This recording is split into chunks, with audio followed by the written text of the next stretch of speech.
ये कैसा दुस्साहस है या कोई षड्यंत्र है तनाव बढ़ाकर अशांति फैलाने का? त्र्यंबकेश्वर स्थित द्वादश ज्योतिर्लिंग को अपवित्र कर चादर चढ़ाने का दुस्साहस जिसे सजग सुरक्षा कर्मियों ने सफल नहीं होने दिया। लेकिन मामला गंभीर है। प्रशासन को गंभीरता से जांच करनी चाहिए। कहीं इसके पीछे कोई बहुत बड़ा खेल तो नहीं है? क्या ये एक बार फिर से किसी राज्य में दंगे भड़काने वाली साजिश का हिस्सा तो नहीं है? अब सीधे ज्योतिर्लिंग निशाने पर मंदिर के पास उर्स में सम्मिलित होने आए मुसलमानों ने नासिक महाराष्ट्र स्थित त्र्यंबकेश्वर ज्योतिर्लिंग पर जबरन चादर चढ़ाने का प्रयास किया। जबरन मंदिर में घुसने के इनके प्रयास को विफल कर दिया गया और ब्राह्मण महासभा ने गंभीर जांच की मांग की है। आरोपियों के खिलाफ कानूनी कार्रवाई की मांग की जा रही है। पुलिस प्रशासन द्वारा कार्रवाई न होने पर पुजारियों ने विरोध प्रदर्शन की चेतावनी दी है। प्रश्न ये उठता है कि आखिर शिवलिंग पर चादर क्यों चढ़ाना चाहते थे? आखिर क्यों हिंदू मंदिर में घुसना चाहते थे जो उनके मतानुसार हराम है? जरूर कोई गहरी साजिश है। प्रशासन को गंभीरता से जांच करनी चाहिए और सभी हिंदुओं को भी सजग रहना चाहिए ऐसी घटिया मानसिकता के लोगों से।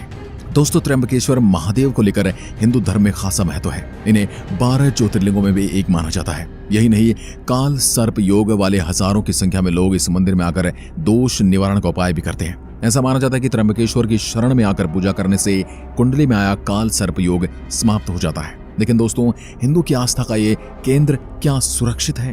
क्योंकि त्र्यंबकेश्वर जो कि एक ज्योतिर्लिंग है और यहाँ किसी तरह से अलग माहौल बनाने की कोशिश की गई है, उसे सुनकर आपको बिल्कुल भी अच्छा नहीं लगेगा। आपका खून खौल उठेगा। हिंदू मंदिरों पर हमेशा से ही हमले होते आ रहे हैं, लेकिन महाराष्ट्र के नासिक त्र्यंबकेश्वर मंदिर में दूसरी बार हुआ है जब वहां मुस्लिमों ने जबरदस्ती घुसने की कोशिश की है। हाल ही में 13 मई को कुछ मुस्लिम युवक मंदिर में घुसने की कोशिश कर रहे थे, जबकि उन्हें सिक्योरिटी गार्ड ने भी रोकने की कोशिश की थी, लेकिन वो रुके नहीं।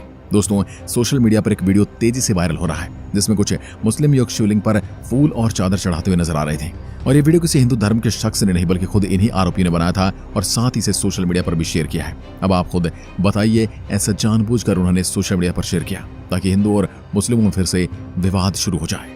इस घटना को लेकर महाराष्ट्र सरकार ने SIT जांच के आदेश दिए हैं। वहीं त्र्यंबकेश्वर देवस्थान मंदिर ट्रस्ट ने पुलिस को लेटर लिखकर ये कहा है कि 13 मई की रात के समय लगभग 9:41 पर त्र्यंबकेश्वर मंदिर के उत्तर महाद्वार स्थित स्थानीय संदल के लिए निकले जुलूस में कुछ अन्य धार्मिक व्यक्तियों ने उत्तर महाद्वार से श्री त्र्यंबकेश्वर मंदिर में प्रवेश करने का प्रयास किया।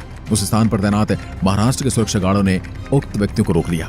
इस मामले में ब्राह्मण महासभा ने जांच की मांग की है, जिसके बाद महाराष्ट्र के डिप्टी CM ने SIT जांच के आदेश दे दिए हैं। SIT ने केवल इस साल की घटना ही जांच करेगी बल्कि पिछले साल की घटना भी जांच करेगी। बीते साल भी मई के महीने में इसी तरह की कोशिश की गई थी जब एक विशेष समुदाय की भीड़ मुख्य प्रवेश द्वार के माध्यम से कथित तौर पर त्र्यंबकेश्वर मंदिर परिसर में प्रवेश कर गई थी। दरअसल श्री त्र्यंबकेश्वर मंदिर में संविधान के अनुसार हिंदू धर्म के व्यक्तियों को दर्शन का अधिकार दिया गया है। इस पत्र के माध्यम से हम अपने संज्ञान में लाना चाहते हैं कि उपरोक्त कारणों से सामाजिक समरसता को भंग करने का प्रयास किया जा रहा है। हालांकि श्री त्र्यंबकेश्वर देवस्थान ट्रस्ट के माननीय न्यासी मंडल के निर्देशानुसार आपसे अनुरोध है कि कृपया मामले की समुचित जांच कराकर संबंधित के खिलाफ उचित कार्रवाई करने की कृपा करें। साथ ही भविष्य में ऐसी घटनाएं न हो, इसका भी ध्यान रखने का अनुरोध किया गया है। इस घटना में कुछ आरोपियों को गिरफ्तार किया जा चुका है और अन्य की तलाश भी जारी है। मंदिर समिति द्वारा दी गई शिकायत में कहा गया कि 10 से 12 लोग जबरन मंदिर में घुसे और उन्होंने वहां हरी चादर और फूल चढ़ाने की कोशिश की, जिसे मजार पर चढ़ाई जाती है। करीब आधे घंटे तक हंगामा चला। आरोपियों ने इसका वीडियो बनाकर सोशल मीडिया पर वायरल कर दिया, जिसे हिंदू लोग और संगठनों ने नाराजगी जताई है। गृह मंत्री फडणवीस के मुताबिक जिस SIT का गठन किया जा रहा है वो न सिर्फ त्र्यंबकेश्वर मंदिर में हुई अभी की घटना की जांच करेगी बल्कि इससे पहले पिछली हुई घटना की भी इन्वेस्टिगेशन करेगी। साल 2022 में भी कुछ खास समुदाय के लोग ने त्र्यंबकेश्वर मंदिर में घुसने की कोशिश की थी, जिसको लेकर मंदिर परिषद की ओर से पुलिस में बाकायदा शिकायत भी दर्ज कराई गई थी। इसके बाद ही मंदिर प्रशासन की ओर से मंदिर के नॉर्थ गेट पर एक नोटिस भी चिपका दिया गया था। इस नोटिस में साफ तौर पर लिखा गया कि मंदिर में सिर्फ हिंदू धर्म के लोग ही प्रवेश का अधिकार रखते हैं। इसके बावजूद दूसरे धर्म के लोग इस मंदिर में घुसने की कोशिश कर रहे हैं। दोस्तों, सबसे बड़ी बात तो यह कि इन आरोपियों को जब मंदिर में आने से मना किया गया, वहीं ये लोग पुलिस में भी बहस करने लगे। सबसे बड़ा सवाल तो कि आखिर ये लोग मंदिर में घुसने को बाध्य क्यों हो गए? क्या ये सोची समझी साजिश है? और फिर इस साजिश के पीछे किसका हाथ है? क्योंकि मामला जितना सीधा साधा दिखाई दे रहा उतना है नहीं। ये हम भी जानते कि त्र्यंबकेश्वर मंदिर न सिर्फ सबसे पवित्र मंदिरों में से एक बल्कि ये 12 ज्योतिर्लिंग में से एक माना जाता है। अब ये कौन लोग हैं जो मंदिर के माहौल को बिगाड़ना चाहते हैं और उनकी मंशा क्या थी?